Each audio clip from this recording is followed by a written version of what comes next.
ready? Got open man. DJ Moore. End zone. Touchdown. Touchdown Bears. I am Jeff Joniak. Blitz is on.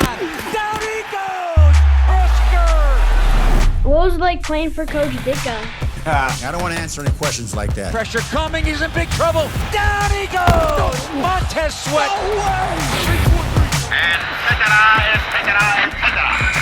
And now, Bears Etc. brought to you by Miller Lite with the voices of the Bears, Jeff Joniak and Tom Thayer.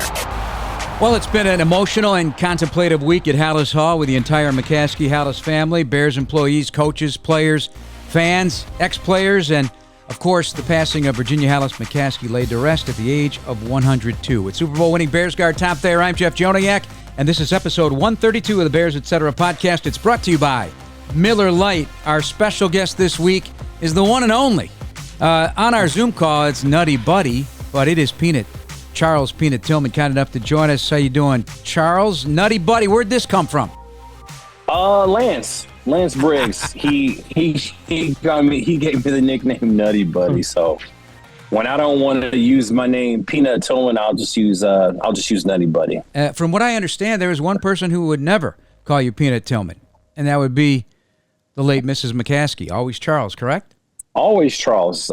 She was, 102. How about, can we just comment that? We'll talk about that for a second. 102 years old. How about that? How blessed was she? And to not only to live the wonderful life to be 102, she was with it at 102. She could walk and talk, and mentally she was as sharp as a tack. She was with it. That's a great way to go out. 102, family, kids, I hope I'm that blessed. You know, the thing about yesterday at the service for Virginia McCaskey is that everybody that I see, because of the people that she's brought together throughout her lifetime and my lifetime, I enjoy seeing everybody. Mm-hmm. And it's kind of a weird set of circumstances because when I was at my mom's service and my dad's service, eventually, every once in a while, you do get emotionally by the eye contact you made. The only person I got emotional with when I saw him walk into the building was Virginia McCaskey.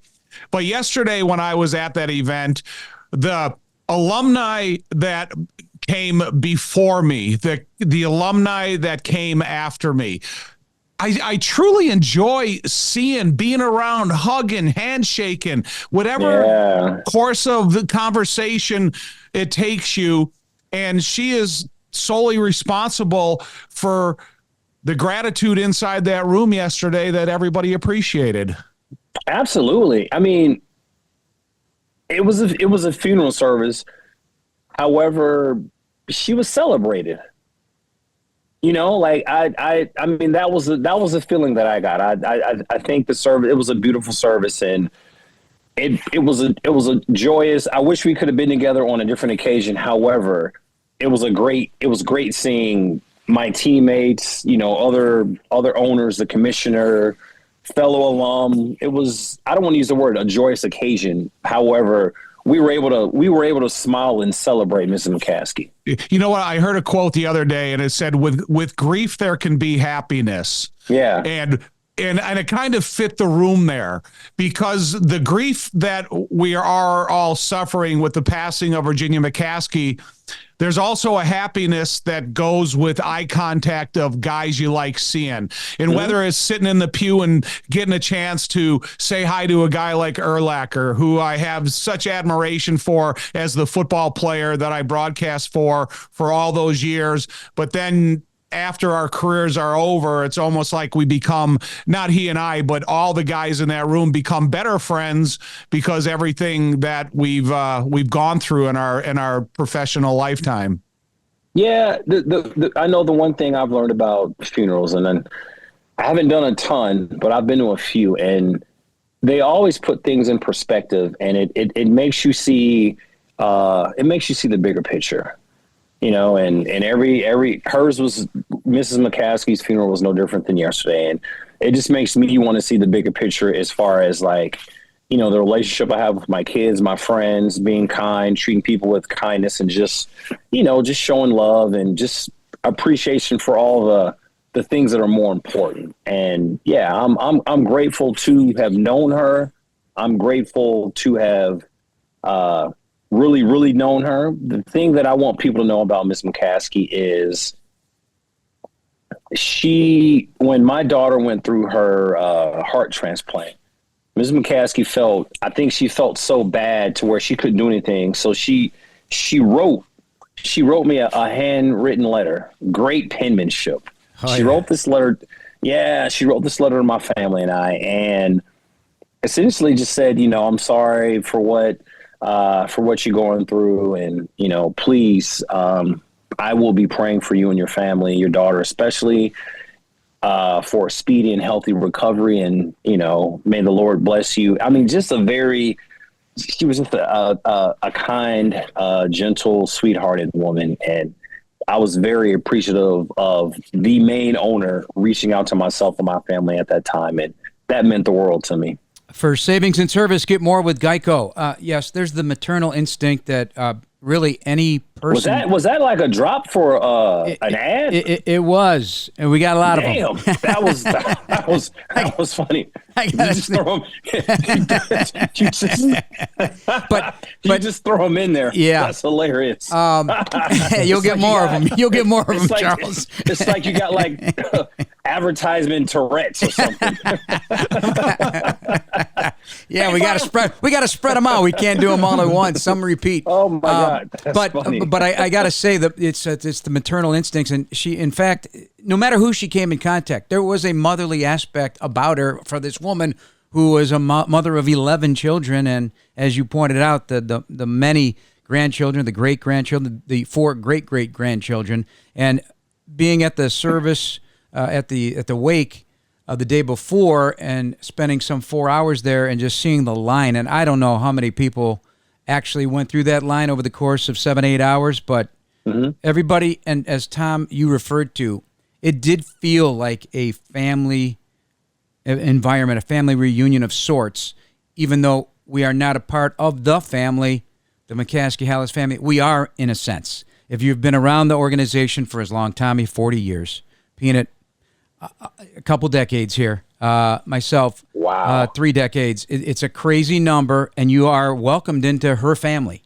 And no matter if you played, or in our case, broadcast, or if you're in the cafeteria working that line, I mean, that's the unique aspect of it. She brought people together. She did bring people together, and I hope she is upstairs with our maker, seeing her hubby, her dad, and all the people that she missed out on, her son and her kids. I know 2 of her kids have passed away, so I hope they're upstairs having a grand old time. Charles, I've always wanted to ask you this question because there's some similarities in our upbringing with the Chicago Bears. I remember going to the Hula Bowl when you played at Maui Memorial Stadium when you were a senior in college, and I didn't know who you were. I didn't know a lot about you. I was just watching you guys play football.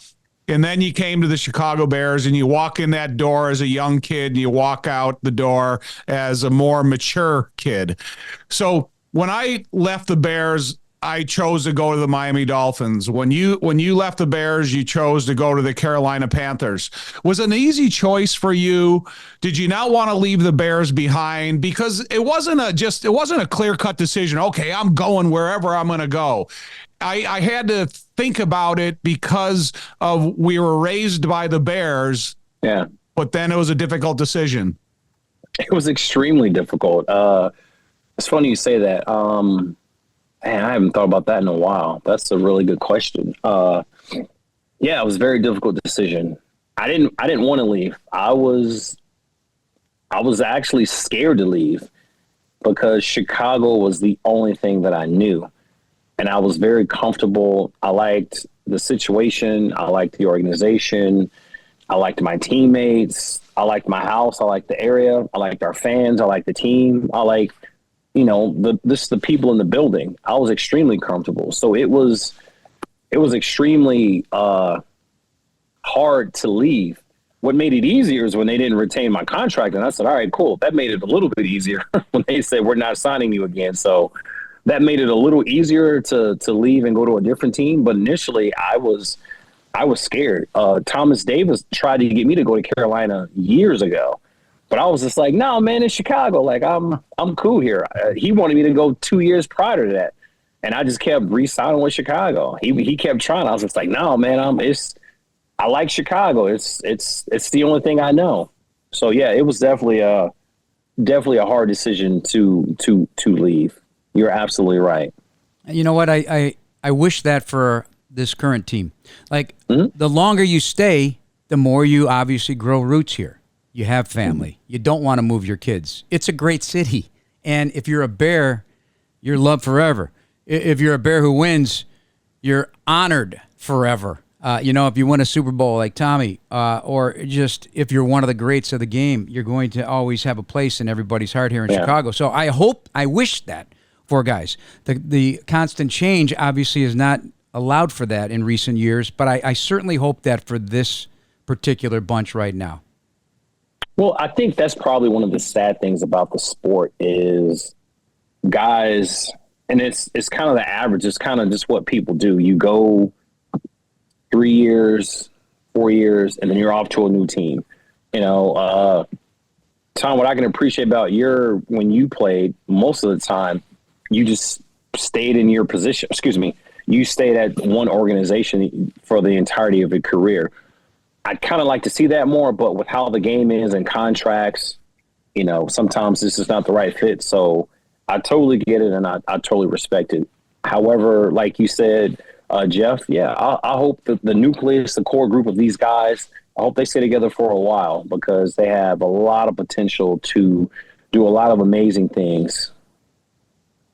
It's one thing that's, I think, the most amazing thing about you, Charles, is the further you become removed from the game as a player, the bigger you get. Yep. Because isn't that crazy though? It's true. Well, it's between Pop Warner, high school football, college football, Canadian League, the NFL, the UFL. I hear Peanut Punch week in and week out. There's never a weekend goes by that there's not some highlight that is brought up. And that's the amazing thing about you and the success of your career, because I still think cornerback is the second most difficult in football to play outside of quarterback. And then your unique brand, your unique style of playing that position, and then what you left in your legacy and the way it's taught, coached, preached now, it's amazing, because every weekend I watch football and I watch highlights, I think of Charles Tillman. Oh, and they're talking about it too every time, especially in the postseason. Because they make references to him. And it's like, oh my God, I mean, there's not a day goes by that you don't hear about him. I'm really honored by that. It's funny to just that you all say that. Obviously, the Eagles, Sirianni, he made the comment and he said, yeah, we watched the Peanut Tillman. I told my video guy, hey, get every punch out that man had. And he said, I showed him to our team. I showed him, and I thought it was great. I'm honored by it. And I had a chance to talk to one of the linebackers, Bond. I forget his. Yeah, I talked to Bond, and he literally was like, "Hey, man, we've been watching the film. I'm a huge fan." And then him and we just chopped it up and had a conversation, and really just, I gave him a quick tip, like, "Hey, man, here's, this is what this is how I was successful at it. Make it your own. But when a guy does this, this is what I'm doing. When he does this, this is what I'll do. I'll counter with this." So just trying to give him some tools to help himself win. But yeah, I appreciate it. I love the fact that it's kind of changed the game and people are doing it. Defensive players are making a cautious effort to just not just make the tackle by with force, but they're actually attempting to punch the ball out, not the old school, get it, rip it, and the thing that they taught in high school back in the day when I played. But now they're just like, nah, hey, don't even do this anymore. Just get in there and punch that thing. So, yeah, man, I like to think I was a guy that thinking outside the box.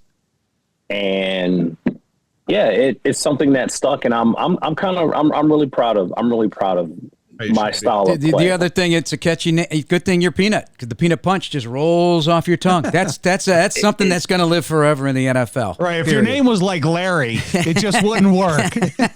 Larry the Punch. Yeah, right. Larry Punch. Yeah, we'd have to come up with Larry's something Punch. different. Yeah. Thank you to our partners CDW and Lenovo, who make things happen. How about amazing things happen? Learn more at cdw.com/Lenovo. And this podcast CDW. And this podcast is brought to you by the official beer partner of your Chicago Bears. Tastes like Miller Time, Chicago. Go to MillerLite.com/BearsPod to find delivery options near you. Celebrate responsibly. Miller Brewing Company, Milwaukee, Wisconsin. 96 calories and 3.2 carbs per 12 ounces. Peanut. Did you just ask me what time it is? I think it's Miller time. You were a couple things quick because the week included the passing of your first coach. Coach Dick Duran passing away suddenly at the age of 72. Just talking to Brian Urlacher at the ceremony the other day, his face is just stunned. I mean, it's a lot because he meant a lot to all of us. That was the first year I was the play-by-play announcer for the Bears with Tom and Hub Arkish and Dick Duran. I asked a lot of advice of Dick Duran about that first year, and it was a playoff year. It was a great year. Yeah, I was sad to get that call. You know, Mr. McCaskey died the day before, and I got a text message from Vance Bedford, my old DB coach, and he was the one who informed me that Coach Duran had passed away. And yeah, Coach Duran was a soft-spoken defensive genius. I mean, he was a bad man back in his day when he played, and I didn't know that. I was clueless to who he was at first when I got drafted. And Dwayne Joseph was like, "Wait, you don't know who Coach Duran? Hey, man, you better Google his name. He got a nice resume." And because obviously, you know, if you know Coach Duran, he's not going to brag about himself. He's not going to talk about himself. So I had to school myself on who he was. And, you know, you can pull up some clips, some plays. Was an all-pro, made the Pro Bowl. Like, he was nice with it. And I'm in Chicago because of Dick Duran. You know, that's what I want. Coach Smith, all respect to him, he didn't bring me to Chicago. Coach Duran brought me to Chicago. I only got a chance to play for him for a year, but I'm very grateful that he saw something in me to want the Bears to draft me, to get General Manager Jerry Angelo to draft me. So I'm extremely grateful for Coach Duran and allowing me to start my career in such a wonderful franchise. Did you ever ask him what it was that he saw in you? No, I didn't. I did not. I just remember, really, for the most part, it was him and Coach Blash, the DC, and they just long, lanky, tall guy. If I remember correctly, Coach Blash said just 'cause they needed a taller corner. And I was a tall corner that I could play safety or I could play corner. Funny thing, what I don't think a lot of people know is I don't think people know I played safety. And when I got drafted, I didn't know if I was a safety or a corner. And then we were walking in the hallway to my very first DB meeting. And I was talking to Coach Duran, and I was like, "I'm sorry, Coach. I'm kind of new to this. I know I'm grateful to be here, but I just kind of want to. Am I a safety or am I a corner? Like I don't really have a position. I don't know anything right now." And he goes, and it's kind of like his soft-spoken voice. He was like, "We're gonna try out at corner first and see how that goes." And I said, "Okay." And yeah, I never looked back. Once he said I was a corner, I never looked back. I never even thought about failing. I just was like, "Hey, I'm a corner in the National Football League. Let's make it work." Charles, you never had an offensive-minded head coach in your professional career, did you? Never. All defensive coaches. So yeah, I think that kind of probably was to your benefit early in your career when you're talking to a defensive back about where you best fit.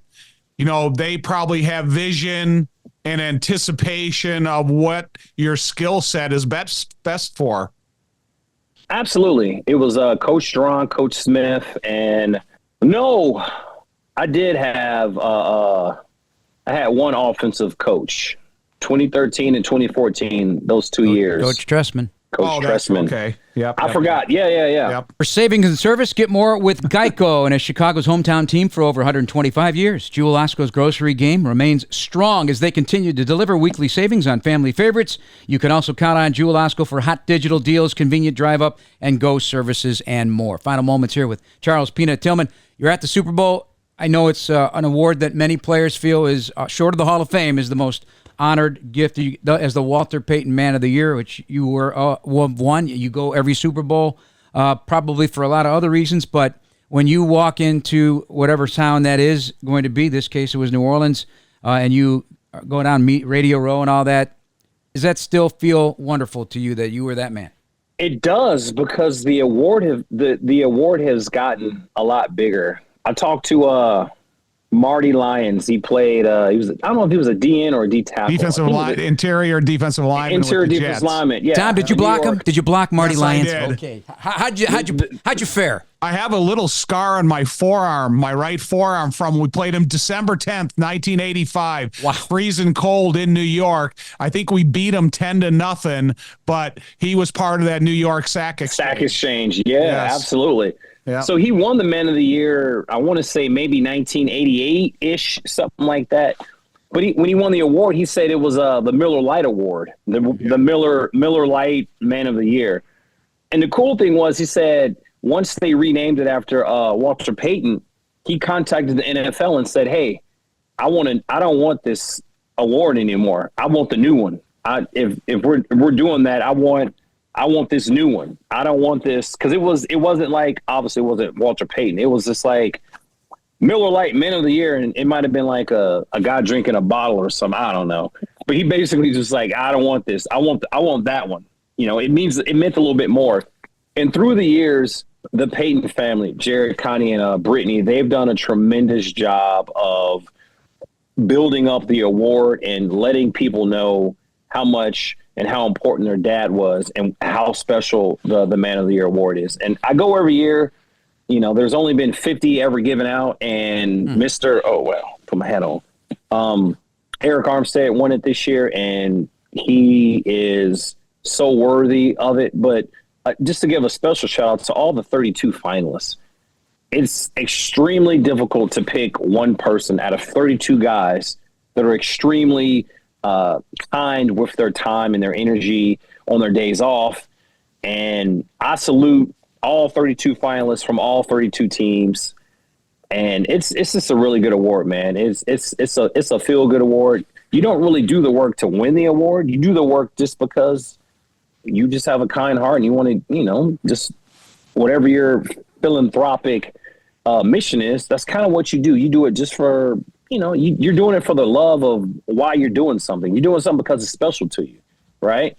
So I salute and I applaud all the gentlemen that were finalists this year. And it's actually a great award. Nationwide has done a hell of a job of getting the financial means to back up the award, to get the word out, to let people know how important it is to, just attach yourself to a charity. But not only that, just to showcase and highlight what NFL players are doing.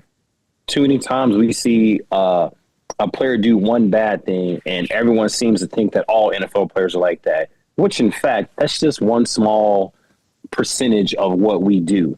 You got about 98%, 99% of the guys that are doing things right. You just don't see it. And that's kind of what that award and the 32 nominees, that's what they showcase. I really do. Charles, it's one award where the nomination can almost mean as much as winning the award itself. Because if you're being nominated, you are a special guy inside your franchise organization and the city you work in. And even beyond their specific communities, a lot of these guys have outreach programs that have a lot of tentacles.